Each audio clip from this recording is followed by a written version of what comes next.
अगर मनुष्य बन करके आपने सत्कर्म नहीं किया, भगवद आराधना नहीं की, केवल लौकिक कार्यों में ही मगन रहे, तो अगला जन्म हो सकता है सुअर कुत्ता का भी हो जाए, पशु पक्षी का भी हो जाए, भूत प्रेत, न जाने कितनी योनियों, 84 लाख योनियों में क्या क्या भगवान ने बनाया है। दुर्लभो मानुषो देहो, ये बड़ा दुर्लभ है मनुष्य शरीर, लेकिन क्षण भंगुरा, किसी भी क्षण मर सकते हो आप, ये ध्यान में रखने का विषय है। फांसी वाले को तो एक नियत समय है कि आपको कल 12 बजे फांसी दी जाएगी, लेकिन अपने को 12 मिनट का भी विश्वास नहीं है कि 12 मिनट में ही हमारा काम हो सकता है, हमारी आयु पूरी हो सकती है। दुर्लभो मानुषो देहो, देही नाम क्षण भंगुरा, पर यह है क्षण में नष्ट हो जाने वाली मनुष्य देही। इसमें एक कार्य है जो महान है, प्रायः सब लोग उससे विमुख रहते हैं। देखो, जितने भी कार्य किए जाते हैं वो सब सुख के लिए किए जाते हैं। हमारे अंदर एक मांग होती है कि हमें निरंतर अक्षुण्ण सुख मिले, जो कभी दुख का मुख न देखना पड़े। सब करते सुख के लिए है, लेकिन परिणाम दुख क्यों मिलता है?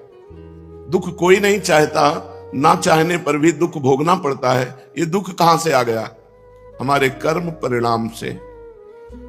हम जो भगवान, शास्त्र, संत, इनकी वाणी के अनुसार ना चल करके केवल मनमानी आचरण किए, वो मनमानी आचरण पाप कर्म बन गए, और वो पाप कर्म का परिणाम दुख होता है, पुण्य कर्म का परिणाम सुख होता है। हम करते हैं शास्त्र विरुद्ध आचरण, पाप कर्म, तो हमें सुख कहां से मिल सकता है?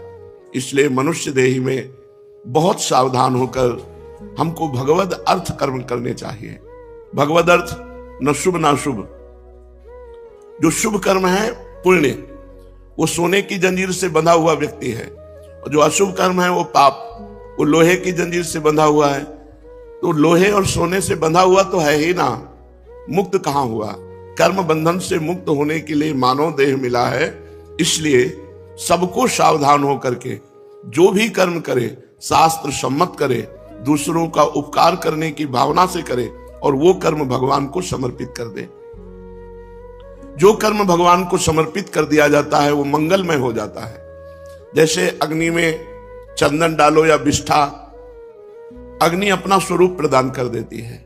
ऐसे ही संपूर्ण सृष्टि 3 गुणों से बनी हुई है, सतोगुण, रजोगुण, तमोगुण। ये तीनों मायामय गुण हैं, और इन्हीं गुणों के परिपाक से ही हमारे कर्म होते हैं। कभी हमारा मन बहुत शांत और अच्छा चिंतन करता है, कभी मन गलत भोगों का चिंतन करता है, कभी मन गुस्सा, आलस्य, प्रमाद, हिंसात्मक वृत्ति धारण करता है। तो ये 3 गुणों का प्रभाव है। सतोगुण शांत, रजोगुण भोग विलासिता, तमोगुण निद्रा, आलस्य, प्रमादोत्थम। निद्रा, आलस्य, प्रमाद आदि हिंसा की वृत्ति, द्वेष की वृत्ति, इन तीनों गुणों को जो परास्त कर दे, वो मानव देह लेने का लाभ प्राप्त कर लिया।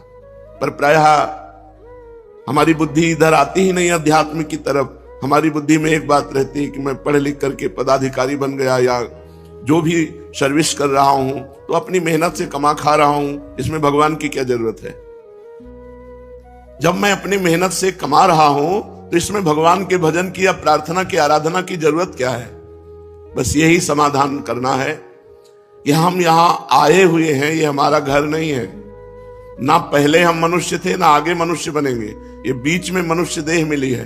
पत्नी, पुत्र, परिवार, ये सब श्री भगवान ने दिया है। और सही पूछो तो श्री भगवान ही इस रूप में आए हैं। जो पत्नी का शरीर है, जो पुत्र का शरीर है, वो धारण की हुई श्री भगवान विराजमान है। पर हम अज्ञान की धरा में भगवान को ना पहचानते हुए माया में संबंध स्वीकार करके आसक्त हो जाते हैं। मेरी पत्नी है, मेरा पुत्र है, मेरा घर है, मेरा मकान, और इसी आसक्ति के पोषण में पूरा जीवन निकल जाता है। अंतिम परिणाम में हाथ कुछ नहीं लगता। शरीर छूटने का जब समय आए तो आपने 50 वर्ष में जितनी धन संपत्ति कमाई है, उस संपत्ति को देकर अगर 1 सेकंड भी समय और बढ़ाना चाहे तो नहीं बढ़ेगा। इतना कीमती 50 वर्ष आपने भोगों में रत होकर के, नाना प्रकार की क्रियाएं करके, नाना प्रकार की संपत्ति एकत्रित की, लेकिन जब यहां से जाओगे तो कुछ नहीं जाएगा आपके साथ। तो कितना बड़ा घाटा हुआ। हम ऐसे मृत्यु लोक में आए कि यहाँ चाहे जितना बढ़िया मकान बना लो, चाहे जितनी महंगी गाड़ी खरीद लो, चाहे जितना बड़ा पद प्रतिष्ठा यश कीर्ति, लेकिन जहां शरीर छूटा तो सब धूल धूल शरीर, कुछ भी आपके साथ नहीं जाएगा। अगर आपने नाम जप किया है, भगवान की आराधना की है, तो फिर आपकी उन्नति को कोई नहीं रोक सकता। फिर शरीर छूटना एक ट्रांसफर जैसा होता है, जैसे सरकारी आदमी को एक जगह से हटाया गया, दूसरी जगह पहुंचा दिया गया, लेकिन उसकी सेवा में कोई कमी नहीं होती, वही गाड़ी बंगला वही व्यवस्था उसकी होती है। ऐसे हम जब भगवान का भजन करते हैं और भगवत प्राप्त नहीं हुए तो हमें उत्तम मनुष्य शरीर मिलेगा, विवेकवान मिलेगा। हम फिर आगे आकर के भारत में कोई न कोई सेवा ऐसी मिलेगी जिससे परोपकार बन जाएगा, और पूर्व भजन की वृत्ति होने के कारण इस जन्म में इतना भजन बनेगा कि फिर हम आवागमन से मुक्त हो जाएंगे, भगवान को प्राप्त कर लेंगे। यही मानव देह की सार्थकता है। अगर हम भूल कर गए, भगवान का नाम नहीं जप किए, हमें तो आश्चर्य होता है जब हम किसी से पूछते हैं आप भगवान का नाम जप करते हैं, और जब उत्तर मिलता है नहीं, तो लगता है कितना हम असावधान हैं। किसी भी समय हमारा सब कुछ छूट सकता है, और जो हमारा पाथे है, पाथे माने रास्ते का खर्चा, जैसे हमको विदेश जाना हो, वहां हमारा कोई परिचय ना हो, हमारे पास पास ना हो, हमारे पास पैसा ना हो, और हमको इस देश से निकाल ही दिया जाएगा, फिर बोलो कैसी हमारी स्थिति होगी।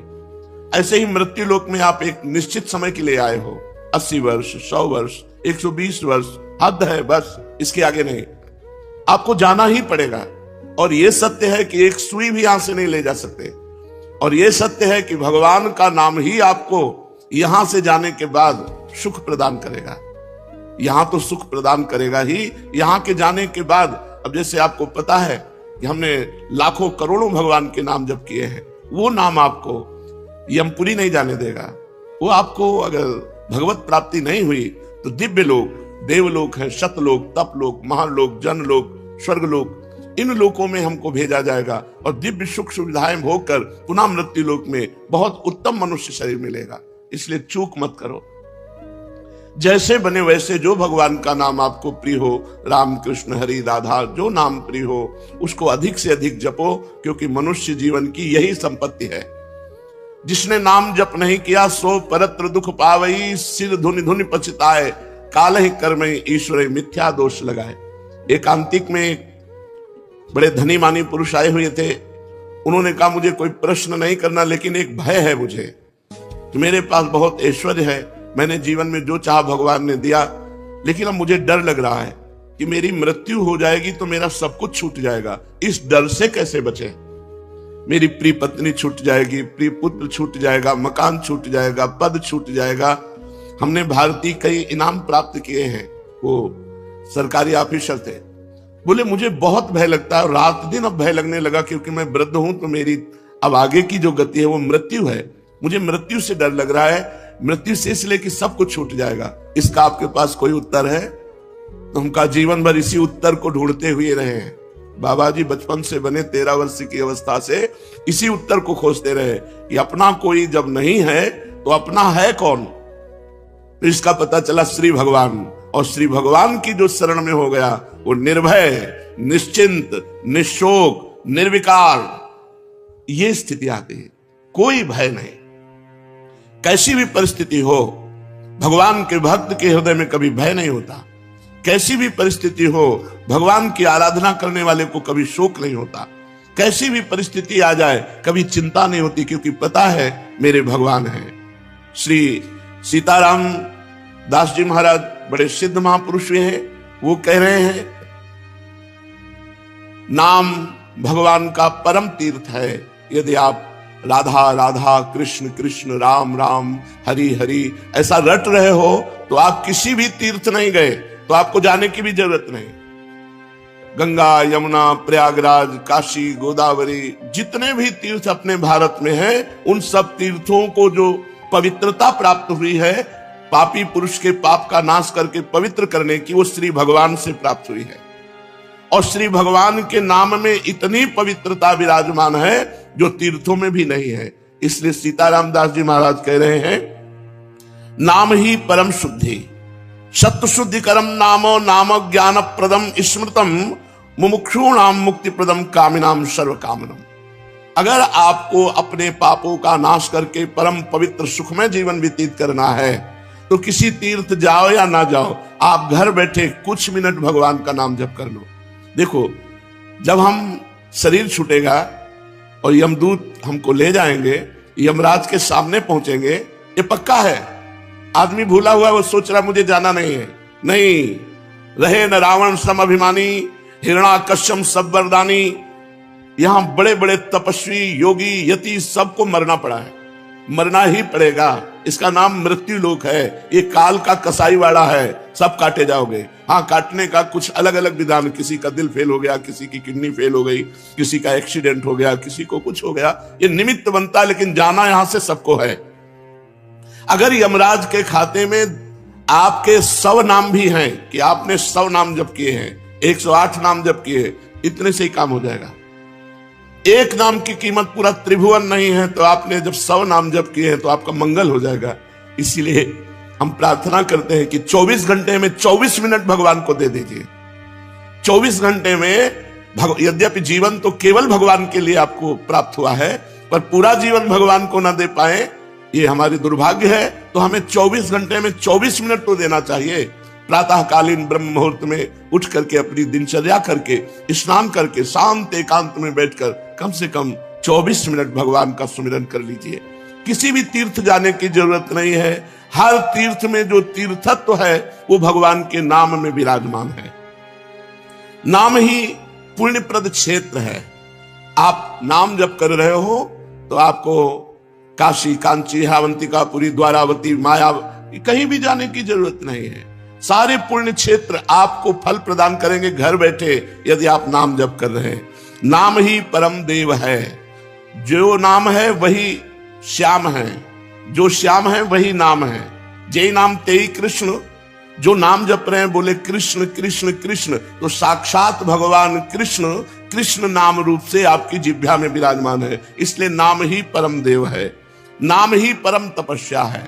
देखो, जप करके टीवी 3 घंटे फिल्म देखो, आपका मन कहीं नहीं दौड़ेगा, और 3 मिनट नाम जपना शुरू कर दो, मन भागने लगेगा, संसार में जाने लगेगा। यदि संसार से मन को खींच करके भगवान के नाम में आप लगाते हैं, सबसे बड़ी तपस्या है। सबसे बड़ी तपस्या है मन को संसार से खींच करके भगवान के परम मधुर नाम में लगाना। नाम में अपार सामर्थ्य है। नाम ही परम दान है। यदि आप किसी भूले हुए जीव को ये प्रेरणा देते हैं कि आप 5 मिनट ही नाम जप कर लिया करें, और वो नाम जप करने लगा, तो मंगल तो नाम जापक का होगा ही, लेकिन जिसने नाम की प्रेरणा की, ये सबसे बड़ा दान है। भगवान के नाम से भूला हुआ जो जीव माया में आसक्त है, उसे कुछ मिनट नाम जप करने की आदत डलवा दे, प्रेरणा दे दे, उसका स्वभाव बन जाए कुछ मिनट नाम जप करने का। इससे बड़ा कोई मंगलमय कार्य, इससे बड़ा कोई दान पुण्य नहीं है। नाम ही परम क्रिया है। जैसे क्रियाओं में आता है यज्ञ करना, तो यज्ञ में सबसे बड़ी यज्ञ है जप यज्ञ। भगवान ने स्वयं कहा है, यज्ञों में जप यज्ञ मैं हूं।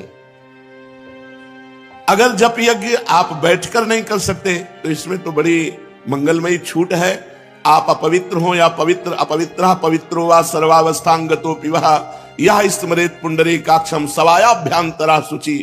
जो भगवान पुंडरीकाक्ष कमल नयन श्री हरि का स्मरण करता है, वो बाहर और भीतर दोनों जगह पवित्र हो जाता है। आप मानो स्नान नहीं किए हैं तो भी आप बैठ करके सोफा में, कुर्सी में, जैसे बने आपको, अगर आप हरि हरि, राम राम, कृष्ण कृष्ण, राधा राधा राधा ऐसा रटते हैं, तो आप परम पवित्र हो जाएंगे, भीतर से भी और बाहर से भी। इसलिए यज्ञानाम जप यज्ञोस्मि, यज्ञों में सबसे बड़ी यज्ञ में जप यज्ञ हूं। बैठकर भगवान का नाम जप करना ये बहुत बड़ी यज्ञ है।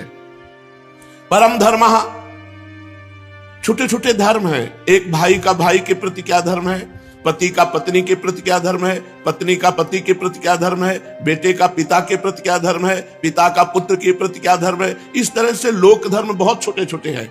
अगर आप अपना मंगल चाहते हो तो परम धर्म नाम, भगवान का नाम जप करना भी तुम्हारा परम धर्म है। जैसे पत्नी का पोषण करना, पुत्र का पोषण करना, पिता की सेवा करना, ये धर्म है, तो ये परम धर्म है भगवान का नाम जप करना। अवश्य नाम जप करना चाहिए। इसके बिना सो सब धर्म कर्म जरि जाऊ, वो सब धर्म कर्म में आग लगे जिसमें हम इतना रम गए कि भगवान का नाम ही भूल गए, भगवान का स्मरण करना ही भूल गए। हर जीव गर्भ में भगवान से वादा करके आता है, एक बार मुझे मां के गर्भ रूपी नरक से बाहर कर दो, हे प्रभु मैं ऐसा भजन करूंगा कि दोबारा इस नरक में ना आना पड़े। पर भूमि परत भा ढाबर पानी, तिम जीव ही माया लपटानी। जैसे आकाश से निर्मल शुद्ध जल गिरता है, भूमि में पड़ते ही गंदा हो जाता है, ऐसे ही जीव जे ही माँ के गर्भ से निकला उसका ज्ञान नष्ट हो गया। कहां कहां कहां वो रोने लगा और घर वाले आनंद मनाने लगे, बच्चा हुआ।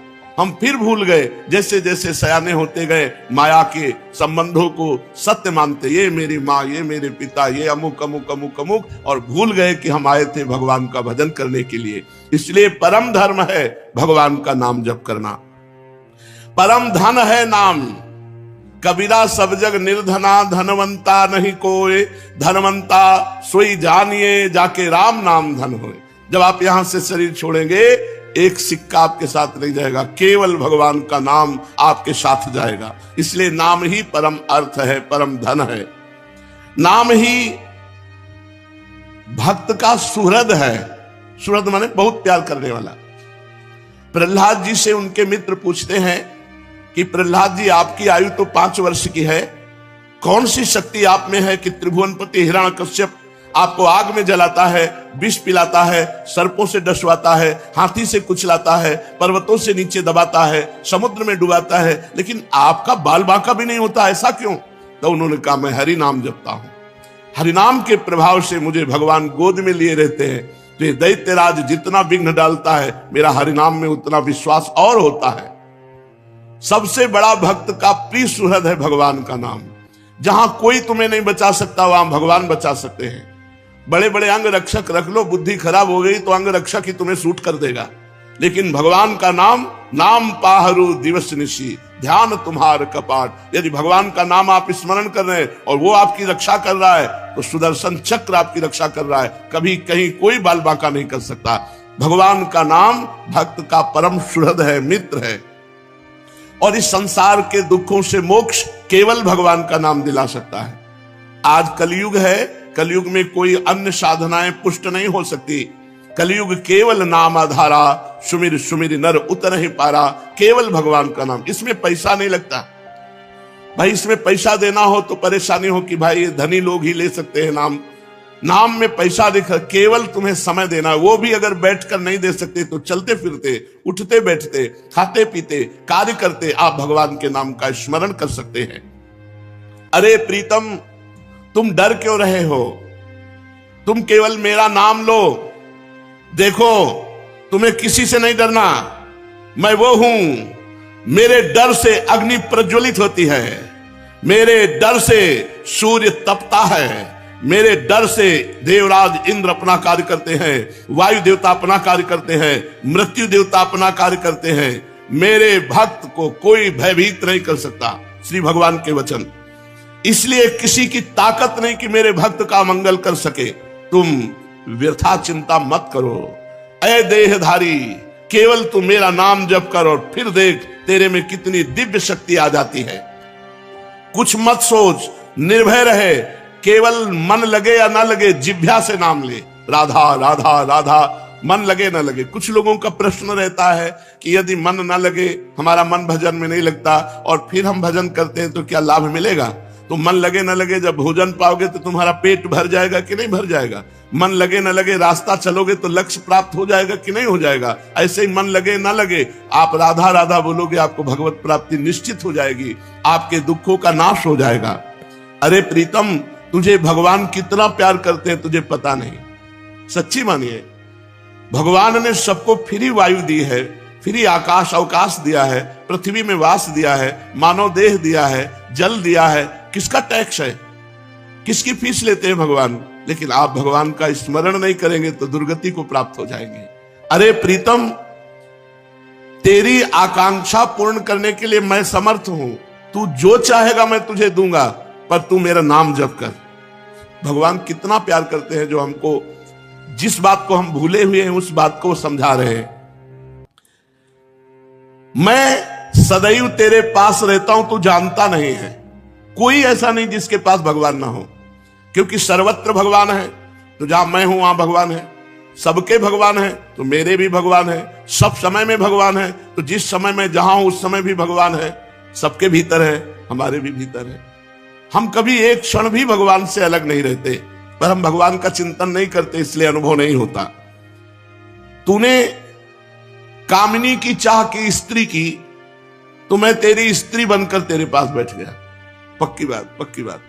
जब सृष्टि नहीं थी तब केवल श्री भगवान थे, जब सृष्टि नहीं रहेगी तो केवल श्री भगवान रहेंगे, तो बीच में जो कुछ है वो सब श्री भगवान ही बने हुए हैं। वेद कहता है एकोहम बहुश्यामः, मैं एक बहुत रूपों में हो जाऊं, ऐसा परमात्मा ने संकल्प किया तो वही परमात्मा स्त्री बन गया, पुरुष बन गया, जड़ बन गया, चैतन्य बन गया, अच्छा बन गया, बुरा बन गया। भगवान कह रहे हैं अय प्रीतम, अय प्यारे, तूने कामना की स्त्री की तो मैं स्त्री बन गया।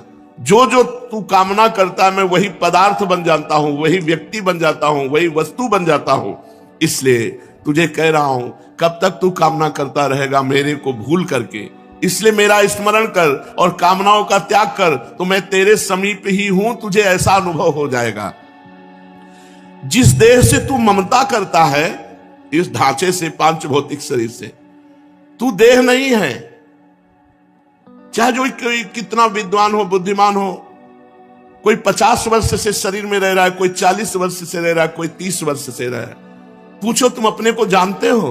बड़े बुद्धिमान बनते हो, बड़े ज्ञानी बनते हो, अपने को जानते हो? तो कहेगा हाँ जानते हैं, मैं अमुक जगह जन्म लिया हूं, मैं अमुक। नहीं, ये तो देह का परिचय दे रहे हो, ये तो ढांचे का परिचय दे रहे हो। जो 3.5 हाथ का ढांचा है तुम्हारे हाथ से, इसका तुम परिचय दे रहे हो। इसमें जो तुम रह रहे हो वो कौन हो? उत्तर नहीं है।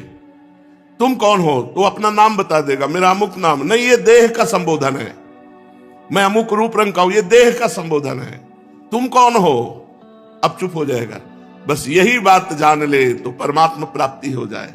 भगवान का चिदानंदमय स्वरूप तुम हो। अपने को भूल करके पुरुष शरीर में तो पुरुष मान लिया, स्त्री शरीर में तो स्त्री मान लिया। अरे ओ मेरी संतान, श्री भगवान कह रहे हैं, इस जड़ देह की ममता से ही तेरा पतन हुआ है। इस शरीर से ममता हटा और मेरे में चित्त को जोड़, तो परिणाम में तू देखेगा कि तू मेरा ही स्वरूप है। सोई जाने जे देह जनाई, जानत तुम्हें हो जाई। अपने सच्चिदानंदमय आत्म स्वरूप का विस्मरण करके तू भोगों में, प्रपंच में, सब में फंस गया, और यही फंसाव अंतिम समय तेरा चिंतन बनेगा, और फिर अगला जन्म उसके परिणाम से हो जाएगा। इसलिए तू लौट, इस ममता और आसक्ति को मेरे चरणों में लगा दे, मेरे नाम का कीर्तन कर, मेरा नाम जप कर। नाम चिंतामणि कृष्ण चैतन्य रस विग्रह, पूर्ण शुद्धो नित्य मुक्तो अभिन्नत्वान मनामिनो। नाम ही भगवान का चिंतामणि है। जो जितना नाम जप करता है, जो चाहेगा वो प्राप्त हो जाएगा, पर नाम पहले पाप का नाश करता है। यहां की जितनी चाहते हैं सब झूठी हैं, सच्ची मान लीजिए। एक कामना की पूर्ति होती है, 2 समस्याएं खड़ी हो जाती है, 2 की पूर्ति होती है, 4 समस्याएं। कब तक हम लगे रहेंगे इसमें? और इसके बाद मृत्यु आ जाती, भारी समस्या, सब छूट गया, फिर नई दुकान, नया मकान, नई विद्या, नया ज्ञान। कब तक भटकते रहेंगे? अनादिकाल से हमारा जन्म होता रहा, हर जन्म में मानते रहिए मेरा परिवार है, हर परिवार छूटता रहा। अब हम कम से कम मानव देह जो मिला है इसे आखिरी कर ले। भजन के द्वारा, भगवत चिंतन के द्वारा हम ये चाह करें कि एक बार तो श्री भगवान को देखें, एक बार तो भगवान का साक्षात्कार करें। पर जीव ऐसा भूला हुआ है कि चाह ही नहीं है कि भगवान से मिले। तो भगवान का नाम चिंतामणि है। यदि आप लौकिक पदार्थ भी चाहते हो तो वो पुण्य के बल से प्राप्त होते हैं। तो सबसे बड़ा पुण्य है भगवान का नाम। खूब भगवान का नाम जप करो। नाम चैतन्य रस विग्रह, भगवान का चिदानंद स्वरूप नाम है कृष्ण। ये कृष्ण चिदानंद में जप कर देखो, बड़ा ज्ञान समाया हुआ है। जो राम राम नहीं कह पाते थे, मरा मरा मरा उल्टा जपे, वो ब्रह्म ज्ञानी हो गए। वो भगवान के पावन चरित्र को रचा वाल्मीकि रामायण में। अगर हम सीधे राम राम जप रहे हैं, राधा राधा जप रहे हैं, तो हमें कौन सा ज्ञान नहीं प्राप्त हो जाएगा? चैतन्य रस विग्रह, पूर्ण शुद्ध, नित्य मुक्तो अभिन्न स्वान नाम नामिनो। नामी और नाम अभेद है, भगवान और भगवान का नाम अभेद है। अगर हम नाम जप कर रहे हैं तो मानो भगवान कृष्ण ही कृष्ण नाम के रूप से हमारी जिह्वा में, मानो राधा किशोरी ही राधा नाम से हमारी जिह्वा में विराजमान है। अये शरीरधारी, तू केवल नाम ले, किसी रोग में इतनी बड़ी सामर्थ्य नहीं कि तुझे परास्त कर सके। सच्ची कहता हूं, अगर भगवान नाम का आश्रय ना हो तो दुर्गति हो जाए। ये नाम की महिमा से तुम्हें कह रहे, कोई भी बड़े से बड़ा रोग उसे परास्त नहीं कर सकता जो भगवान का नाम जप कर रहा है, जो भगवान की भक्ति से युक्त है, जो भगवान के आश्रय से। और शोक, चाहे सब कुछ नष्ट हो जाए तो भी भगवान का नाम जप करने वाले के हृदय में शोक नहीं होता। दुख ज्वाला, हमने देखा कि जब हमें अधिक पीड़ा होती तो किशोरी जो हमें अधिक सुख देती है, इतना आनंद अंदर से दे देती है कि बाहर शरीर का दुख हमें पीड़ा नहीं पहुंचा पाता। यदि आप दुख से बचना चाहते हो तो भगवान नाम का निरंतर रटन करो, नहीं तो ये संसार ऐसा है, इतनी ओवर थिंकिंग बढ़ती चली जाएगी कि आपको डिप्रेशन में पहुंचा देगी। अगर नाम जप नहीं करोगे, सत्कर्म नहीं करोगे, भगवत आराधना नहीं करोगे तो तुम्हारा मन ही तुम्हें क्लेश देने के लिए उतारू हो जाएगा, तुम्हारा मन ही तुम्हें भयभीत कर देगा, तुम्हारा मन ही तुम्हें गंदी आदतों में फंसाकर तुम्हें नष्ट कर देगा। इसलिए भगवान नाम, चाहे वो जो नाम प्रिय हो या गुरुदेव के द्वारा मिला हो, उसे खूब जपिए। जो गतिविहीन है, जो भोगी है, जो रोगी है, जो परद्रोही है, जिसमें न ज्ञान है, न वैराग्य है, न भक्ति है, जो धर्माचार शून्य है, यदि वो भी केवल नाम जप करने लगे, कुछ नहीं है अध्यात्म का, शरीर भी पीड़ा युक्त है, मन भी पीड़ा युक्त है, और अगर नाम जप करना शुरू कर दे तो समस्त पीड़ाओं से मुक्त हो जाएगा। देख लो जप करके, कोई भी रोग शोक पाप ताप साप उसको व्यापता नहीं है जो भगवान के नाम में रत रहता है। बस नाम जपना कठिन है, मन नहीं लगता नाम जपने में, इसमें रुचि नहीं होती। अगर हो जाए तो लोक परलोक के सारे सुख तुम्हारे चरणों में रहेंगे और जीवन परमानंद में हो जाएगा, मृत्यु का भय खत्म हो जाता है। भगवान के भक्त की मृत्यु कैसे होती है? जैसे विशाल गजराज हाथी के गले से फूलों की माला टूट जाए, उसे पता भी न चले, ऐसे भगवान के भक्त की मृत्यु होती। नहीं तो जन्मत मरत दुसा दुख होई, बड़ा भयानक दुख होता है मृत्यु के समय, और मृत्यु आने के पहले न जाने कितने दुख पीड़ा पहुंचाते हैं। इसलिए सबसे प्रार्थना है, जितना बन सके अधिक से अधिक भगवान का मंगलमय नाम जप करो। अरे वो प्रीतम, मेरा नाम बड़ा मीठा है, बस तुम निरंतर लो। नाम मीठा है, हमें मीठा नहीं लगता। तो जैसे पित्त बढ़ जाए तो मिश्री मीठी होती है, पर मुंह में डालो तो कड़वी लगेगी क्योंकि पित्त बढ़ रहा है, और उसी मिश्री को रोज नियम से खाओ तो पित्त का समन हो जाएगा और मिश्री मीठी लगने लगेगी। ऐसे ही हमें अविद्या रोग लग गया है, हमारा अज्ञान बढ़ गया है, भोग वासना बढ़ गई है। तो हमें राधा नाम सुधा रसम रसी तुम, जो राधा नाम अमृत है, अच्छा नहीं लगता, लेकिन भगवान नाम एकांत शांत बैठकर जप करने में नहीं लगेगा। अगर आप जपने लगो तो अविद्या का नाश हो जाएगा। जैसे मिश्री नियम से पाओ तो पित्त का समन होकर मीठी लगने लगेगी, ऐसे ही भगवान नाम मीठा लगने लगेगा। जिसको भगवान नाम मीठा लगने लगा, मानो भवरोग नष्ट हो चुका है। अब प्रेम उसके हृदय में जागृत होगा और वो सतरति सतरति सा लोकांत तारयति, वो स्वयं तर जाएगा, स्वयं तर जाएगा, लोगों को तार देगा। भगवान का भजन करने वाले में अपार सामर्थ्य होती है। तुकाराम जी महाराज इसी शरीर से विमान आया, भगवान के विमान में बैठकर भगवत धाम को गए। ये नाम का प्रताप। वो इतने नाम प्रेमी थे, हर समय नाम जप करते थे, विठ्ठल विठ्ठल विठ्ठल। महाराष्ट्र में भगवान विठ्ठल रूप से विराजमान है। वो जहां चरण रख देते वहां की भूमि बोलती विठ्ठल विठ्ठल विठ्ठल। ऐसा उनका निरंतर नाम जप का प्रभाव था, और बड़े चमत्कार नाम जप से। वीर शिवाजी महाराज दर्शन करने के लिए तुकाराम जी के पास गए, तो संत दर्शन की एक मर्यादा है कि आप अपने वैभव को ना दिखाएं, वहां दैन्य भाव से जाएं। तो राजा होते हुए भी शिवाजी ना सिर पर पाग, ना चरणों में पादुका, हाथ जोड़कर सादी पोशाक पहनकर, और 2 अंगरक्षक वो भी गेट में छोड़ दिए, अकेले जाकर तुकाराम जी के चरणों में प्रणाम किया। तुकाराम जी केशव विठ्ठल विठ्ठल विठ्ठल, माधव विठ्ठल विठ्ठल विठ्ठल, वो कीर्तन में मगन थे। इतने में मुगल सैनिकों को पता चला कि शिवाजी बिना सैनिकों के तुकाराम जी के पास गए हैं। उन्होंने सोचा बहुत अच्छा अवसर इनको बंदी बना लेने का। गुप्तचर लगे हुए थे, तुरंत सूचना मिली तो जो अंगरक्षक गेट में खड़े थे वो अंदर गए और कान में लगकर शिवाजी से कहा कि मुगलों को पता चल गया है कि आप यहां आ गए हैं, तुरंत यहां से हट जाइए, नहीं तो आपको बंदी बना लेंगे।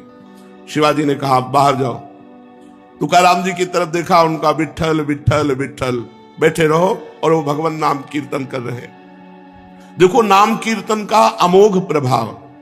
मुगल सेना आई पूरी, अंगरक्षक तो गुप्त रूप से हो गए, वो मंदिर में गए, केवल तुकाराम जी ही दिखाई दिए, वहां शिवाजी दिखाई ही नहीं दिए। मुगलों की आंखों में शिवाजी दिखाई नहीं दिए, सामने बैठे रहे, हिले नहीं, निर्भय होकर के। पूरे मंदिर में ढूंढा, जब नहीं मिले तो उनका गलत सूचना मिली और वो वापस चले गए। और वो वैसे ही कीर्तन में बैठे रहे, तुकाराम जी कीर्तन कर रहे, सामने शिवाजी, लेकिन कोई मुगल शिवाजी को नहीं देख पा रहे, मुगल सैनिक। ये भगवान नाम का अद्भुत चमत्कार। जो भगवान नाम का जप करते हैं उनमें अपार सामर्थ्य होती है। एक बार कबीरदास जी को जो मुगल सम्राट था उसने बंदी बना लिया। उनकी मां को कुछ विद्वान जनों ने कि तुम्हारा लड़का देखो राम राम कहता है, उचित होगा कि वो अपने धर्म का नाम उच्चारण करे, इसलिए तुम बादशाह से यदि कह दो तो वो तुम्हारे धर्म की बात मानेगा। वो बूढ़ी माँ, उनको समझ में आया कि ठीक बात कह रहे हो। बादशाह से विद्वानों ने निंदा करके कबीरदास जी के लिए विपरीत भावना भर दी, बंदी बना लिए गए कबीरदास जी। तो इनसे कहा कि तुम इस नाम को छोड़ो। उन्होंने कहा नहीं, जो लगन लग गई अब वो छूटने वाली नहीं, तो उनका इसे हाथी से रौंदा दो। तो कबीरदास जी के दोनों हाथ ऐसे जमीन पे रखकर बांध दिए गए, खूंटे में ऐसे ऐसे गाड़कर रस्सी से ऐसे बांध के, और सामने से मतवाला हाथी दौड़ाया गया। तो हाथी जो ही आता तो बस जब 4 कदम दूर रह जाता तो बड़ी जोर से चिघार कर वापस लौट जाता। बादशाह ने कहा क्यों हाथी रौंदता क्यों नहीं? महावत से कहा। महावत ने कहा कबीरदास की जगह में एक बबर शेर दिखाई देता है, इसलिए हाथी वापस आ जाता है। बादशाह ने कहा तुम झूठी बात कहते हो, मैं स्वयं चढ़कर देखूंगा। और जब हाथी पर सवार हुए और जे ही उनको रौंदने के लिए आगे बढ़ाया तो देखा बबर शेर, तो वापस आती भगवान नरसिंह स्वयं वहां प्रकट हो गए अपने नाम जापक की रक्षा के लिए। फिर दूसरी चाल चली, कबीरदास जी को जैसे प्रहलाद जी को होली में दहन किया, ऐसे कबीरदास जी को जलाने का प्रयास किया।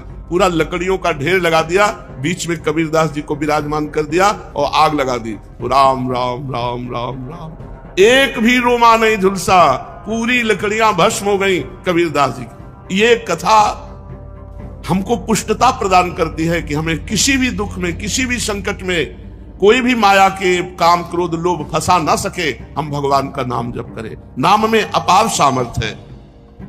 ओ प्रीतम, तेरे सब दुख दूर करने के लिए मेरा नाम समर्थ है। तू नाम ले, केवल चिंता मत कर, मैं तेरे भीतर बाहर सब कुछ देख लूंगा। भगवान कहते हैं भीतर तुम्हारे विकारों को मैं देख लूंगा और बाहर तुम्हारे विरोधियों को देख लूंगा, तुम केवल मेरा नाम जप करो। कितने कृपालु भगवान हैं। जो संपत्ति शिव रावण ही, दीन दिए दसमाथ, सोई संपदा विभूषण ही, सकुच दीन रघुनाथ। मस्तक काट काट करके भगवान शंकर को प्रसन्न करके लंका प्राप्त की थी रावण ने। भगवान की शरण में गए तो जाते ही समुद्र का जल लेकर भगवान ने अभिषिक्त कर दिया और लंकेश कहकर विभूषण को संबोधन किया। जो संपदा इतनी बड़ी तपस्या की रावण ने अपने सिर काट के भगवान शिव को दिए, वो सकुच करके रघुनाथ जी ने विभीषण को दी। ऐसा कृपालु भगवान का स्वभाव है। कह रहे तेरे भीतर बाहर मैं सुख प्रदान करूंगा, तेरे भीतरी शत्रुओं को, बाहरी शत्रुओं को मैं देख लूंगा। जब भगवान कह रहे हैं तो अपने को क्या परेशानी? अपने को तो केवल नाम जप करना है और अपने कर्तव्य कर्म को करना है। आप जो भी कर्तव्य कर्म करते हैं वो भगवान की पूजा हो जाएगी यदि नाम जप करते हुए करें, भगवान का स्मरण करते हुए करें। देख, तू बीच बीच में मेरे को देखकर पुलकित हो जाएगा।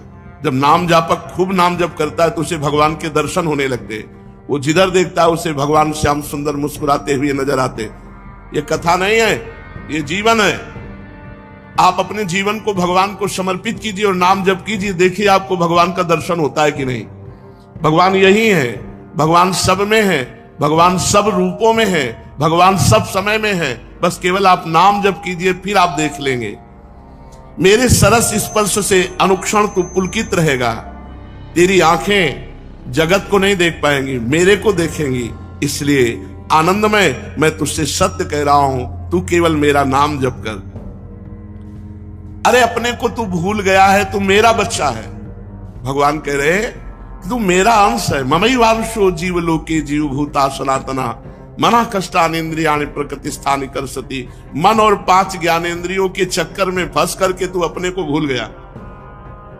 हमारा जो स्वरूप है वो भगवत स्वरूप है, हम भगवान के अंश हैं। तो चाहे 1 चम्मच गंगा जल लो तो गंगा जल, 1 टैंकर लो तो गंगा जल, गंगा जल है जैसे, ऐसे हम भगवान के अंश हैं। तो भगवान पूर्ण है, तो पूर्ण का अंश पूर्ण ही होता है, हम भगवत स्वरूप ही है। पर 5 ज्ञानेंद्रियां और 1 मन, ये भोगों में लगने के कारण हम अपने स्वरूप को भूल गए हैं। तो आनंदमय है, परमानंदमय है, लौटो, इस संसार के जंगल से लौटो, मेरी तरफ लौटो। कैसे लौटेंगे? केवल नाम जप से। जितना नाम जप करोगे उतने तुम मुझे अपने सानिध्य में देखोगे। और नाम जप नहीं है तो ये माया सामने दिखाई देगी, स्त्री पुत्र धन मकान नाना प्रकार की भोग सामग्री। और इसी में अब ये कर लेंगे तो हम सुखी हो जाएंगे, अब ये संग्रह कर लेंगे, इतना कमा लेंगे, ऐसा कर, और ऐसा सोचते सोचते मृत्यु आ जाती। कभी किसी का आज तक काम पूरा नहीं हुआ। काम पूरा तभी माना जाए जब भगवत प्राप्ति हो जाए। वृंदावन का पावन नाम जिसके कान में पड़ गया वो नरक नहीं जाएगा। और जिसने वृंदावन के ठाकुर को लुभायमान दृष्टि से देखा, ओ बांके बिहारी, राधा वल्लभ लाल, राधा, ओ मेरे जीवन धन, एक बार प्यार से प्रभु की तरफ देखा, दृष्टम किंचित तद अपहृतम दृग स्पृष्टम श्यांग कर्षि। एक बार दृष्टि से बिहारी जी को देखा, एक बार वृंदावन का अन्न फल पाया, एक बार वृंदावन का जल पिया, एक बार वृंदावन के स्पृष्टम श्यांग कर्षि, किसी महापुरुष, किसी ब्रजवासी का स्पर्श प्राप्त कर लिया तो स्तोतुम शक्ता का इबततान भाग्य पुंजैक मौलिन।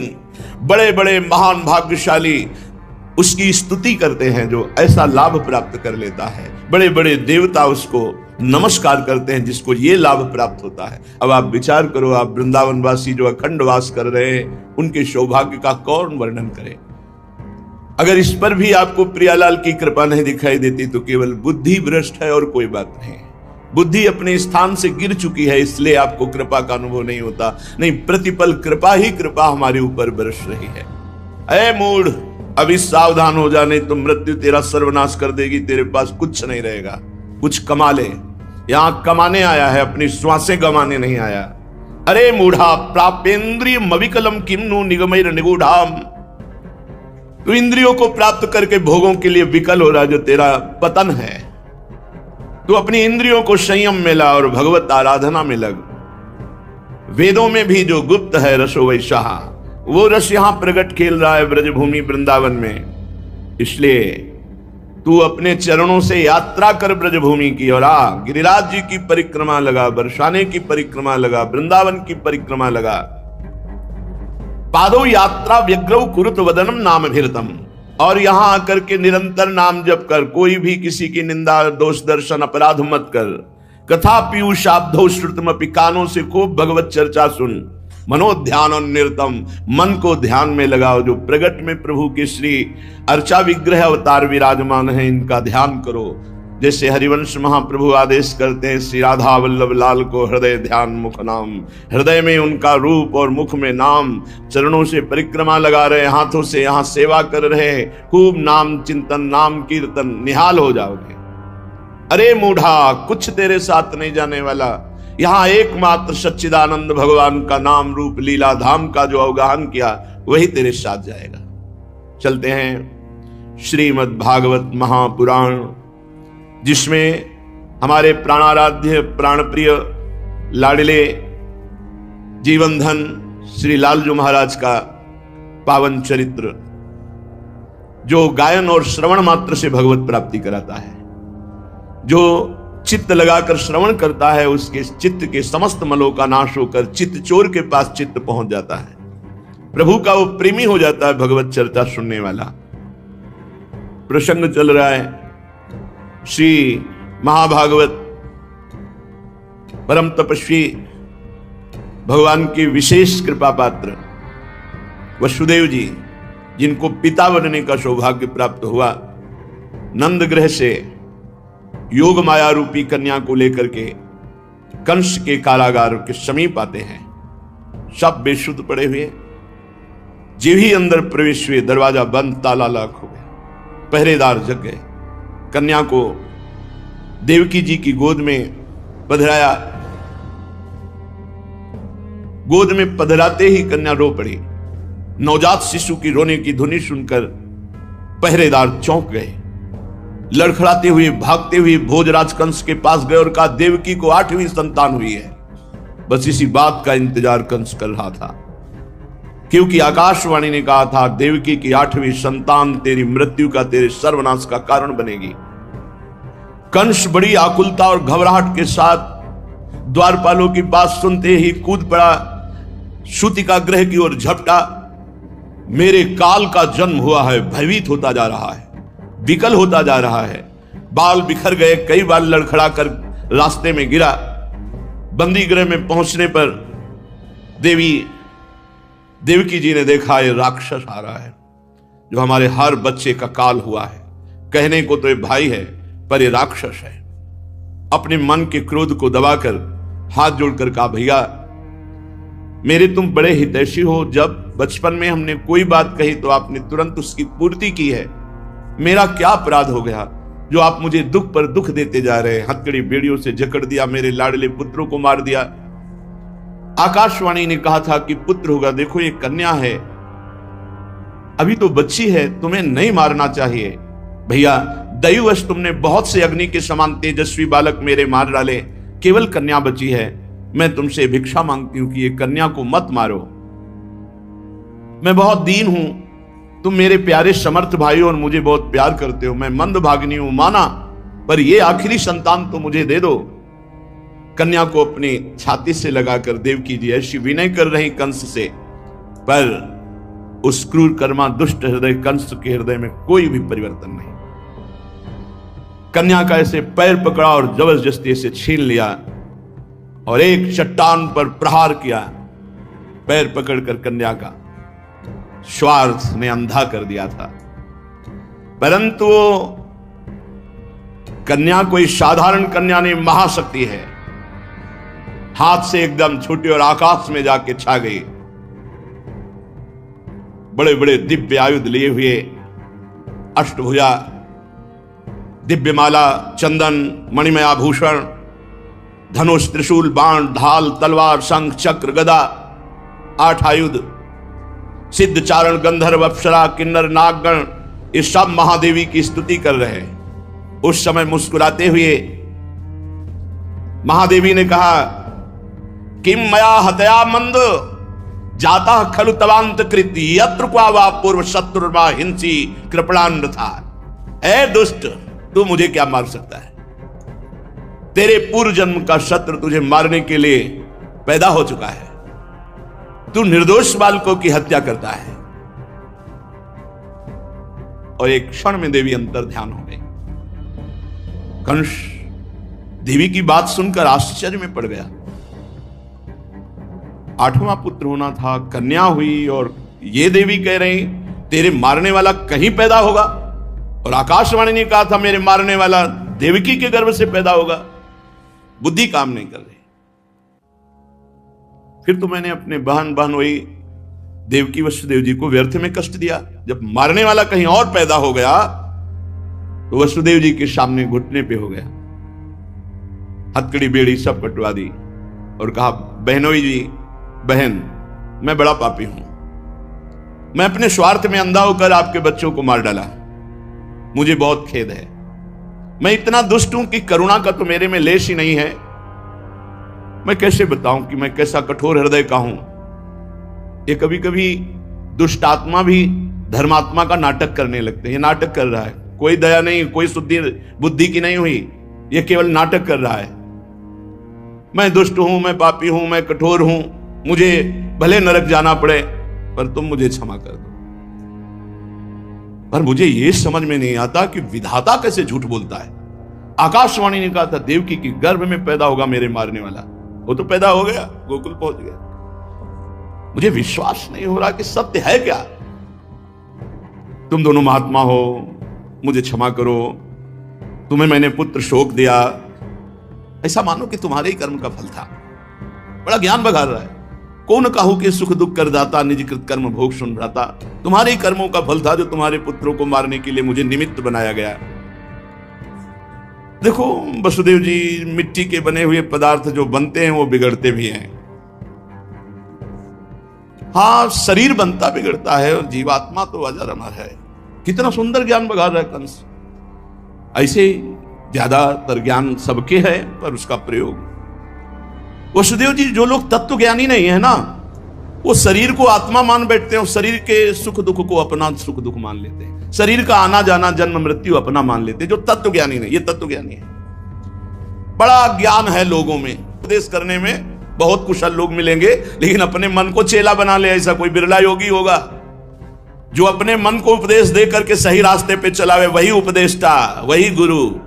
प्रभु के चरणारविंद की तरफ अपनी वृत्ति को ले जाने की कोशिश कीजिए। उस व्यक्ति से ऐसे कठोर वचन बोल दिए जाते हैं जो हृदय को चुभते रहते हैं। बाहर का डंडा लगा है, पिटाई हुई तो 2-4 दिन में ठीक हो जाएगा। ये हजारों दोषों की पंक्तियां यहां हैं। कोई कह दे हम निर्दोष हैं, हमें लगता है कि यही सबसे बड़ा दोष है। नहीं तो अंदर देखा जाए ना, तो क्रम क्रम से धीरे धीरे निर्दोष हुआ जा रहा है। क्रोध वेग सह गए तो वाणी और मन और शरीर के द्वारा जो हिंसा का वेग है उससे बच जाएंगे। फिर कह रहे हैं उदर वेगम, उदर वेग भूख। और आपको सच्ची कहते हैं कि कई कई दिन भोजन न मिलने पर भी शरीर में गंगा जल के कारण कभी कमी महसूस नहीं। जब पेट में भरपेट भोजन ही नहीं है ना, तो और कुछ चिंतन ही नहीं रहा। यौवन अवस्था, जवानी ऐसे भगवान ने काटी है कि याद ही नहीं रहा कि संसार का कोई सुख होता है। शासन में ले लिए तो जनेंद्री को आप शासन में ले लेंगे, और अगर रसेंद्री को शासन में ले लिया तो जनेंद्री को शासन में ले सके। कुत्सितवाद, वाचो वेगम, वाणी के वेग को शासन में लीजिए।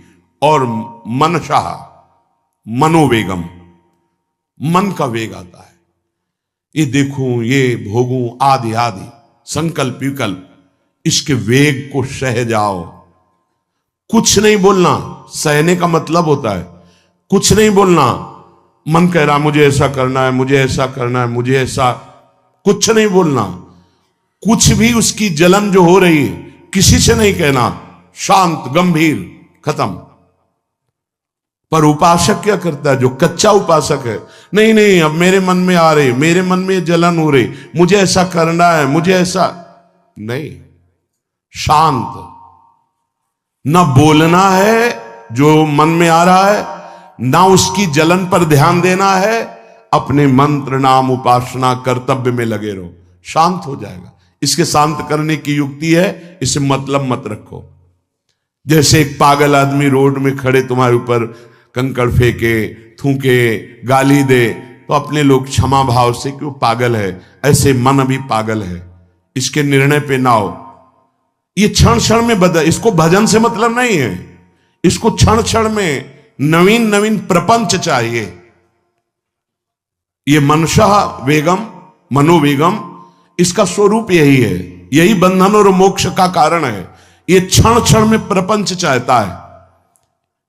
5 ज्ञानेंद्रियों के द्वारा ये जाल रचा करता है जीव को फंसाने का। जहां हो, जैसी परिस्थिति में हो, बहुत अच्छी परिस्थिति भगवान ने दी, उसी परिस्थिति में भजन कर ले जाओ। परिस्थिति बदलने की जरूरत नहीं है, भजन करने की जरूरत है। भजन कर ले गए तो स्थिति बदल जाएगी, परिस्थिति नहीं। परिस्थितियां कहीं भी अनुकूल नहीं होती, स्थिति अनुकूल बनाई जाती। भजन के द्वारा स्थिति। जीवन में कभी कोई परिस्थिति ही ऐसी नहीं रही जिसमें भजन किया जा सके। जीवन में पूरे, अगर पूरे जीवन के तारतम्य को देखते हैं तो एक कष्ट की वेदी पर स्वाहा ही स्वाहा होता रहा है। जीवन की आहुति केवल कष्ट पर, और आज भी कष्ट ही कष्ट। फिर आप सोचोगे सुख किसे कहते हैं? ऐसे कांटों वाले पेड़ पर ऐसा सुगंधित फूल खिलता है कि जिससे परमात्मा मुग्ध हो जाता है। जीवात्मा नहीं, परमात्मा मुग्ध हो जाता है। वो ये मार्ग है। उस सुमन को लेकर वो अपने श्रृंगार में लगा लेते हैं। सुमन, सुंदर मन, ये कांटों पे खिलता है, जैसे गुलाब का फूल कांटों पे नहीं खिलता, हाँ ये कांटे हैं। हर द्वंद की पीड़ा को सहता हुआ जब उपासक आगे बढ़ता है तब सुमन खिलता है। उस सुमन को प्रियाजू अपने केश पास पे धारण करती है, उस सुमन को प्रियाजू अपने कर कमल में लेती है। अगर आप सहना नहीं सीखे, मांगे बनी रही हृदय की, ऐसा हो तो भजन हो सकता है, ऐसा हो तो भजन, लिख लो आप। मन बहुत चंचल है, इसको हर समय नवम नवम नवम, जहां जैसी परिस्थिति उसी में भजन करके निकल चलो। गृहस्थ में हो, विरक्त में हो, गांव में हो, शहर में हो, जहां जैसी परिस्थिति, परिस्थिति बदलने की कोशिश मत करो, स्थिति बदलने की कोशिश करो। जिनको लगता है परिस्थिति बदल जाएगी तो भजन होने लगेगा, नहीं, भजन होने लगेगा तो किसी भी परिस्थिति में भजन होने लगेगा। भजन नहीं तो किसी भी परिस्थिति में नहीं होगा, पक्का समझ लीजिए। इसलिए मनोवेगम, ये जो मन का वेग आ रहा है, इसको आप सहना सीखो और प्रियाजू पर भरोसा रखो। उनको जैसी परिस्थिति देनी होगी दे देंगी ना, भरोसा रखो। अगर मांग मुख से निकाल दी तो अधूरापन साबित हो जाएगा कि हमको ये खाना पीना, ये हमको पहनना, ये ऐसी परिस्थिति, ये ऐसी छोड़ दो। जोई जोई प्यारो करे सोई मोहि भावे। शांत हो जाओ, मन के वेग को सह जाओ। क्रोध वेगम, महाप्रभु कह रहे कुत्सितवाद विकार ही, समस्त विकारों में प्रधान विकार होता है काम। काम से ही क्रोध का प्रादुर्भाव होता है। क्रोध एक वृत्ति है जो आने जाने वाली, स्थायी कोई नहीं है। जिस समय आपके अंदर क्रोध आए, इस समय मौन होकर हट जाइए वहां से, तुरंत जाकर थोड़ा ठंडा पानी पिए, प्रभु के चरणारविंद की तरफ अपनी वृत्ति को ले जाने की कोशिश कीजिए। उस व्यक्ति से चिंतन हटाइए जिससे क्रोध आ रहा है, उस व्यक्ति की उस क्रिया से चिंतन हटाइए जिससे क्रोध आ रहा है, हट जाइए। ये क्रोध का वेग अगर आता रहा तो भजन करने पर भी अनुभव नहीं हो पाएगा। एक बार अच्छे से क्रोध आ जाए, अंदर हृदय जल जाए, तो 1 महीने भजन के प्रभाव को रोक देता है पूज्य बाबा के उसमें। फिर आप अगर 12 बार साल में आ गया तो क्या अनुभव में आ गया। इसीलिए 20-20, 50-50 वर्ष हो रहे हैं, कुछ अनुभव में नहीं आ रहा। बहुत सावधान। क्रोध हमारा नाश करता है, किसी और का नहीं। हमारे भजन का, हमारे हृदय के आनंद का, हमारी वृत्ति का बड़ा हल्का स्वरूप हो जाता है क्रोधी पुरुष का। इसलिए क्रोध को सहना है, उसके वेग को सहना है। वाणी के वेग, मन के वेग और क्रोध के। अगर क्रोध के वेग को सह गए तो अगला है हिंसा का वेग। वो अपने आप सह जाओगे, क्योंकि क्रोध से ही हिंसा होती है। हिंसा का वेग, वाणी के द्वारा बहुत हिंसा होती है। ऐसे कठोर वचन बोल दिए जाते हैं जो हृदय को चुभते रहते हैं। बाहर का डंडा लगा है, पिटाई हुई तो 2-4 दिन में ठीक हो जाएगा, लेकिन हृदय में जब पिटाई की जाती कठोर वचन के द्वारा, तो 10 साल बाद अगर दिखाई दे तो फिर ये वो बोला था, ऐसा बोला था, वो हृदय में घाव बना रहता है। वाणी का हिंसात्मक स्वरूप प्रायः क्रोधी जनों में ही पाया जाता है।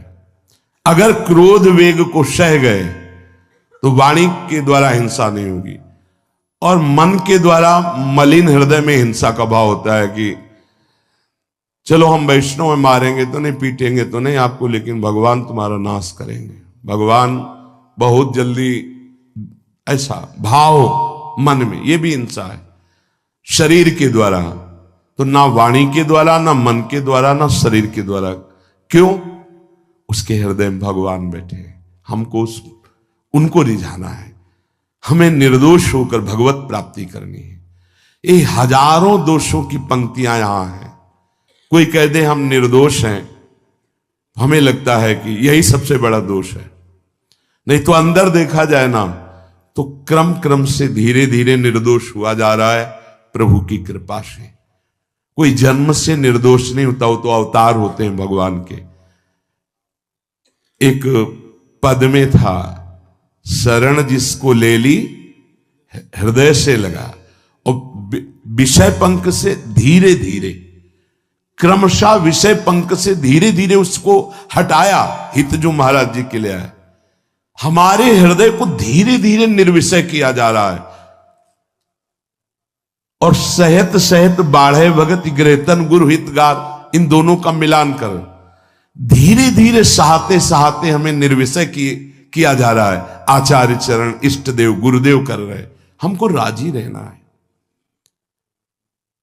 जैसी परिस्थिति है, जैसी भी हमें गुरुदेव रख रहे हैं, इष्ट देव रख रहे हैं, हमें राजी रहना है। इससे क्या होगा कि हमारे अंदर क्रोध नहीं आएगा, गुस्सा नहीं आएगा। नहीं, ये इतना बेईमान मन है कि इष्ट देव पे भी गुस्सा कर सकता है, ये आचार्य पे भी गुस्सा कर सकता है, ये परम कृपालु गुरुदेव पर भी गुस्सा कर सकता है। क्रोध वेग सह गए तो वाणी और मन और शरीर के द्वारा जो हिंसा का वेग है उससे बच जाएंगे। फिर कह रहे हैं उदर वेगम, उदर वेग भूख। आप लोगों को तो हमें लगता है कि इस वेग को सहना ही नहीं पड़ता। ये जो विरक्त गंगा किनारे घूमने वाले हैं, इनको ज्यादा इस वेग को सहना पड़ता था, क्योंकि प्राय कभी ऐसे शाम के समय पहुंचना होता जब आप गंगा किनारे नहीं रुक सकते तो आश्रम। अब वहां पूछ लिया तो पूछ लिया, नहीं पूछ लिया तो राधे श्याम पड़े। अगर कोई मंदिर मिल गया तो हम आश्रम आदि कोई खोजना ही नहीं, गांव में तो जाना ही नहीं है, क्योंकि नवीन अवस्था में कभी गांव में भिक्षा भी नहीं मांगी। आकाश वृत्ति का ही आश्रय लिया जो शास्त्र सम्मत। गांव में कभी पूरे जीवन में किसी गांव में किसी एक रात्रि किसी घर में कभी शयन नहीं। गांव के किनारे मंदिर मिला या कोई आश्रम संत जनों का, वहां भूख के वेग को जो सह जाए तो भजन में बहुत रुचि हो जाती, क्योंकि भजन से चित्त हटेगा तो भूख व्याकुल करेगी, और उसकी व्याकुलता से बचना है तो भजन में लगना पड़ेगा। और आपको सच्ची कहते हैं कि कई कई दिन भोजन न मिलने पर भी शरीर में गंगा जल के कारण कभी कमी महसूस नहीं हुई। जो दूध में पावर है उससे अधिक सामग्री गंगा जल में है। अब वो बहुत से ऐसे नगरों के समीप से गंगा मैया निकली जहां से बड़ी बड़ी फैक्ट्रियों का, तो नहीं, बहुत सुंदर गंगा जल, वो तो सुंदर है ही, था, है, रहेगा। अपने लोग बड़े बड़े ऐसे नाले ऐसे जिससे वो भाव तो है पर वस्तु तत्व तो है, पर जो दृश्य है वो अब गड़बड़ हो रहा है। ऐसे यही बड़ा नाला गिर रहा है सामने जाके, अब वहां ऐसे रज लेके ऐसे लगाओ तो दुर्गंध युक्त निकलेगी, क्योंकि वो ऐसे देखो तो ऐसे पदार्थ बहते नजर आ रहे कि अब ये दुर्भाग्य ही है समय का कि परम पावन गंगा यमुना जैसी नदियां जहां स्नान आचमन और भरपेट जल पीकर परम पवित्र और भगवदानंद में डूबा जाता था, वो भी सौभाग्य छिन रहा है। तो अगर सब सुविधाएं तो भी हफ्ते 10 दिन में एक बार इस वेग को सहना तो सीखे। कस के भूख लगे और आज नहीं पाएंगे। एक दिन किसी व्रत का अनुष्ठान करने के लिए हम नहीं कह रहे, लेकिन इस वेग का आनंद तो लीजिए ना कभी। एक टाइम का छोड़ दीजिए, एक दिन केवल हफ्ते में सुबह थोड़ा ले लिया, बस अगले सुबह लेंगे थोड़ा, तो आपकी दिनचर्या नहीं बाधित होगी। आपको तो मिल रहा है ना, मिल ही नहीं रहा था। जो उदर वेग है, भूख में भजन का एक तार जुड़ता है, ये देखा है। क्योंकि ना तो नींद आएगी और ना कहीं और कोई प्रपंच की गुंजाइश है, क्योंकि उदर वेग जब भूख से व्याकुल जी होता है तो बचने के लिए एक ही उपाय है, केवल भगवत चिंतन। हटो उसके चिंतन से। ये पूर्व के संतों ने बहुत कष्ट पूर्वक भजन करके जो लाभ प्राप्त किया है वो आप लोगों को सहज में मिल। कभी कभी अपने को इससे परिपक्व करना चाहिए। जैसे शास्त्रीय पद्धति में महीना में 2 तो व्रत है ही हैं, 15 दिन में एक एकादशी, 15 दिन में एक एकादशी।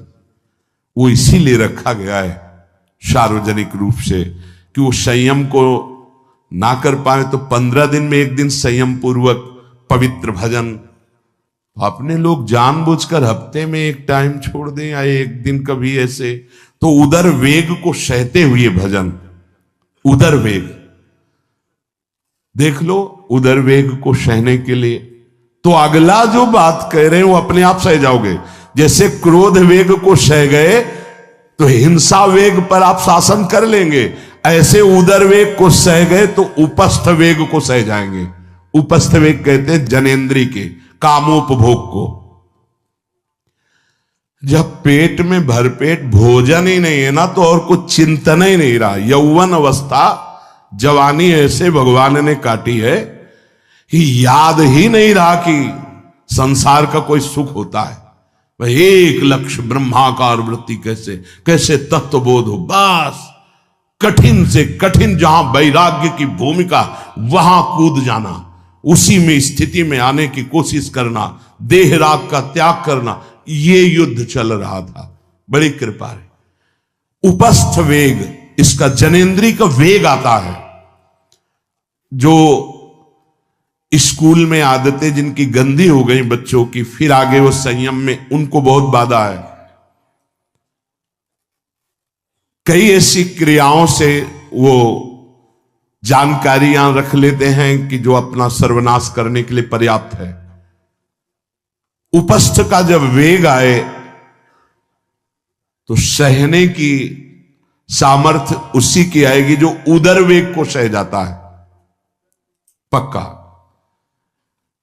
किसी उपासक को देखा बहुत शरीर कृश हो रहा है तो पूछा क्यों, भोजन क्यों नहीं करते, आप ऐसे कैसे हो रहे, पहले तो आप ऐसे नहीं थे, आप तो पहले बहुत स्वस्थ थे, फिर क्यों, का ऐसे नहीं, बताइए क्या, ज्यादा आवश्यकता नहीं है, जीने के लिए बस प्राण पोषण के लिए डाल लेते हैं, क्योंकि जो शांति चाहिए वो तो इतने से ही मिलेगी ना। बहुत सुंदर, बहुत प्रसन्नता है। ठीक है, ठीक चल रहे हो आप, पर इतना पाते रहो कि सीढ़ियां चढ़ उतर ले, इतना पाते रहो कि आपका शरीर काम करे। बका हृदय में बहुत प्रसन्नता है, बहुत सुंदर। संयम में अपने आप को ले आना ये महात्मा का लक्षण होता है, चाहे स्त्री शरीर हो चाहे पुरुष शरीर हो। धन्याति धन्य। आप अपने आप को कस दीजिए, यही तो राग त्यागना ही। जो जवानी में अपने आप को जला दिया वो बुढ़ापे में चमकता है, ध्यान रखना। जो जवानी में उद्दंडता में समय व्यतीत किया वो बुढ़ापे में गंधाता है, ये भी ध्यान रखना। गंधाता वो अंदर जो दुर्गंध के पौधे थे ना, वो सब दुर्गंध फैलाते हैं। पूज्य श्री पंडित गया प्रसाद जी महाराज जी ने कहा, गृहस्थी में होते हुए भी 40 और 45 के बीच में काम विजयी हो जाना चाहिए, नहीं तो जीवन बिल्कुल बर्बाद हो जाएगा। जो कुछ गृहस्थ धर्म की सेवा है 40-45 के बीच तक हो जाए, मतलब 20 से 25 से ब्याह हुआ आपका, 40-45 तक लड़का बच्चा, इसके बाद अखंड ब्रह्मचर्य धारण कर लो। 40-45 से संयम में हो जाओ तो तुम्हारा जीवन सार्थक हो जाएगा। पूज्य पंडित गया प्रसाद जी महाराज। बहुत जरूरी है उपस्थ जनेंद्री के वेग को सहना, पर हर वेग अपने आप में बहुत कठिन है, पर एक दूसरे से इसका तारतम्य है। यदि उदर वेग रसेंद्री को आप शासन में ले लिए तो जनेंद्री को आप शासन में ले लेंगे, और अगर रसेंद्री को शासन में ले लिया तो जनेंद्री को शासन में ले सके असंभव, पक्का। और जनेंद्री रसेंद्री के सब खिलवाड़ चल रहे तो परमार्थ और भगवत प्रेम प्राप्ति तो सब अभ्यास जिनका भगवदाकार हो गया है वो विषयान ग्रहणम तो मुंचंत हुआ। जब इंद्रियों पर शासन बाबा ने अपने किया तो 24 घंटे में एक कवल पाते थे। एक कवल, आश्चर्य होता है। ऐसे सामने दाल रोटी सान ली गई और एक कवल जितना बाबा सिद्धासन पद्मासन का से। और जब भगवदानंद ब्रह्मानंद में 70 घरों में एक दिन में भिक्षा में जाते थे, एक दिन भिक्षा। अब वहां गए तो एक कवल तो पाया ना, तो 70 कवल हो गए। विषयान ग्रहणंत मुंचंत हुआ, कोई फर्क नहीं। पर हम क्या होता है कि स्थिति होती नहीं तो सिद्धों की नकल करने लगते नहीं। पहले हम साधक हैं, पहले हमारी इन वेगों पर विजय प्राप्त करने की वृत्ति आनी चाहिए। वाणी का वेग, मन का वेग, क्रोध का वेग, हिंसा का वेग, उदर का वेग और जनेन्द्री का वेग, एतान वेगान सहते यस्तु विद्वान। वही शास्त्रों के रहस्य को जानने वाला परमार्थी है जो इतने वेगों को सह जाए। निंदा चास्य हृदयम नोपहन्यात्। इसके बाद जब उसकी निंदा हो तो उस पर कोई फर्क नहीं पड़ना चाहिए। इसके बाद जो इन सब वेगों को सह गया है, अब उसकी निंदा हो रही, कोई निंदा कर रहा है तो उसको आनंद पूर्वक सह जाए। ऐसा क्यों कहा? इसके बाद अगर दोष है, निंदा हो रही, तब तो संभालना ही, ये गलती हो गई आपसे। जब आप दोष रहित है फिर निंदा हो रही तो आनंद पूर्वक आपको उसका विरोध नहीं करना, सहना है। क्योंकि ये सहना बिल्कुल भगवत साक्षात्कार के नजदीक ले जाएगा। देखो, अपमान, निंदा, तिरस्कार, असलियत में हम कैसे साधक हैं इन्हीं के द्वारा परिचय होता है। पूज्य स्वामी श्री अनंग बोधाश्रम स्वामी जी महाराज बड़े महापुरुष थे, जिनको स्वयं करपात्री जी महाराज मूर्तिमान ब्रह्म कह के साष्टांग दंडवत करते, दिगंबर रहते थे, नंग धड़ंग, केवल गंगा के ही तट पे। वो महीने 2 महीने में और कहीं नहीं जाते थे। एक बड़े वकील साहब थे, वो भिक्षुकों को रोटी दाल ऐसे रोज बंटवाते थे, उनकी पंक्ति में लगने जाते थे। महीने 2 महीने में एक बार पंक्ति में लगते थे जाके, नंग धड़ंग, अवधूत वेश, जटाएं, और जरूर ऐसी चेष्टा करते थे जिससे उनको धक्का मुक्की लगा दी जाए। तो एक दिन गए, लाइन में खड़े हुए, फिर 2 लोगों को क्रॉस करके आगे लाइन में, फिर आगे लाइन, तो जो नौकर डंडा लिए खड़े थे उन्होंने कहा तुम्हें बार बार मना किया, 1-2 डंडे लगे, फिर आगे जाके खड़े हो, तो धक्का मारा, पीछे किया। और ऐसा ये महीने 2 महीने में वहां सहने जाते थे।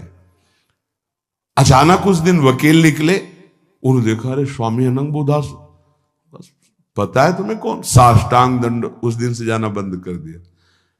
फिर एक दिन गए थे प्रभुदत्त ब्रह्मचारी जी के यहां, कहां असनी है और कहां जोशी, गंगा किनारे पूरी रात चल करके पहुंचे। 2 बजे आवाज लगाई, ब्रह्मचारी, स्वामी जी उतरे नीचे, साष्टांग दंड बैठे। उनका स्वामी जी 2 बजे रात, बोले हाँ ऐसे मन आया, आगे कुछ खवाओगे पियाओगे? स्वामी जी, और वो भी परमहंस ब्रह्मचारी जी, बहुत संयमी महापुरुष, प्रभुदत्त ब्रह्मचारी। टीन में कुछ आटा रखा, तो बोले स्वामी जी कहो तो रोटी बना दे। बोले हाँ बनाओ। रोटी और नमक ऐसे पाए, जितना टीन में आटा था सब पागल, जो 2-4 किलो जो भी। तो बोले स्वामी जी आटा तो खत्म हो गया। बोले हाँ, भोजन का स्वाद तो साधु ही जानता है। फिर उठे, झूसी से असनी फिर पैदल। हे संतों की मौत! अपमान, तिरस्कार, क्षुधा, हर वेग, ये हमारी कसौटी है। परमार्थ का पथिक है, जिस मार्ग का हो। देखो सुदामा जी गृहस्थ मार्ग के कितने उच्च कोटि के, नरसिंह मेहता गृहस्थ मार्ग में कितने उच्च कोटि के। एक कभी तो सौभाग्य ऐसा प्रभु देते जब कोई हमारी निंदा करता है, ये सौभाग्य है, हमें सहने का सौभाग्य मिलता है। कभी तो कोई अपमान करता है जब, तो भगवान से प्रेरित होकर वो सौभाग्य मिलता। ये साधक को उस समय चिड़चिड़ा नहीं होना चाहिए, उस समय मुस्कुराना चाहिए कि आज मेरी स्थिति का थर्मामीटर डाला जा रहा है, कैसे हो, नहीं आनंदित है। पर देख लो, प्रशंसा होगी तो चेहरा खिला हुआ गुलाब के फूल की तरह मिलेगा, और निंदा होगी तो ऐसे होगा। ऐसा नहीं होना चाहिए। नहीं करत जे अनसहन निंदक, तीनों पे अनुग्रह कियो। इसीलिए पूज्य बाबा कह रहे कि इसके बावजूद, अर्थात समस्त वेगों को सहन करने के बावजूद तुम्हारी जब निंदा हो और उसको सह जाओ, तब तुम परमार्थ के सूरवीर योद्धा कहे जाओगे। विपत्ति में सब साथ छोड़ देते तो हृदय के भी साथी साथ छोड़ते हैं, ध्यान रखना। जब विपत्ति आती है तो मन भी साथ देना बंद करने लगता है, विपरीत जाने लगता है, बुद्धि भी विपरीत जाने लगती है। इसलिए जो विपत्ति में अपने धैर्य और साहस को ना खोकर अपने सिद्धांत से चलता है उसे महात्मा कहते, चाहे वो गृहस्थ हो चाहे विरक्त हो। ध्यान दीजिए, संपत्ति में, अनुकूलता में तो सब सावधान होने की कोशिश करेंगे, बड़ी कृपा है भगवान की। यहां कहने विपत्ति में सब साथ छोड़ते हैं, ये जीवन में देखा है। विपत्ति में ना तो बाहरी कोई साथ देता है और ना मन साथ देता है, उस समय भजन साथ देता है, भजन। विपत्ति में हृदय को जो दृढ़ रखे, धैर्यवान और साहस बिल्कुल ना गिरने पावे, आगे बढ़ो, नाम जब तुम्हारा भजन वैसे ही चलना चाहिए, तब समझना चाहिए कि हमारी साधना परिपक्व। विपत्ति में कोई साथी नहीं होता, देखा गया है, कोई साथी नहीं। मन भी धोखा दे देता है, मन भी, अपना मन भी साथी नहीं, उस समय केवल भजन साथी होता है। तभी विपत्ति को कुंती जी ने मांगा, क्योंकि उस समय एक ही साथी होता है, हरि बस। संपत्ति में तो बहुत साथी मिल जाएंगे, अब तो साथी ही साथी हैं, जिधर देखो उधर साथी हैं। उस समय तो जिधर देखो उधर केवल हरि है, दूसरा कोई है नहीं। ये बड़ा सुख मिलता है जब तिरस्कार और विपत्ति एक साथ होती है, तो सीधे प्रभु से फोन में बात होती, सीधे प्रभु होते हैं, ये आपके सिवा को। इसीलिए बहुत प्रवीण है कुंती माता, इसीलिए कहा कि मुझे विपत्ति दीजिए जो हर कदम में आपका स्मरण कराती है।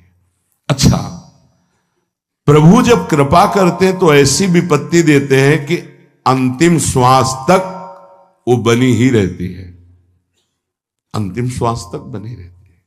हर कदम पर जैसे गार्ड रखा जाता है ना, सावधान, यहां से ऐसे ऐसे ऐसे, हर समय विपत्ति महारानी सावधान, तुम्हारा जीवन कभी भी नष्ट हो सकता है, किसी भी क्षण नष्ट हो सकता है, इसलिए हर समय लक्ष्य पे रखो अपनी दृष्टि, प्रिया प्रीतम पे। ये कृपा होती। तो उपासक को जब विपत्ति मिले, सब साथ छोड़ दें, मन भी ना लगे, तब धैर्य और साहस दोनों को सुरक्षित रखते हुए साधना में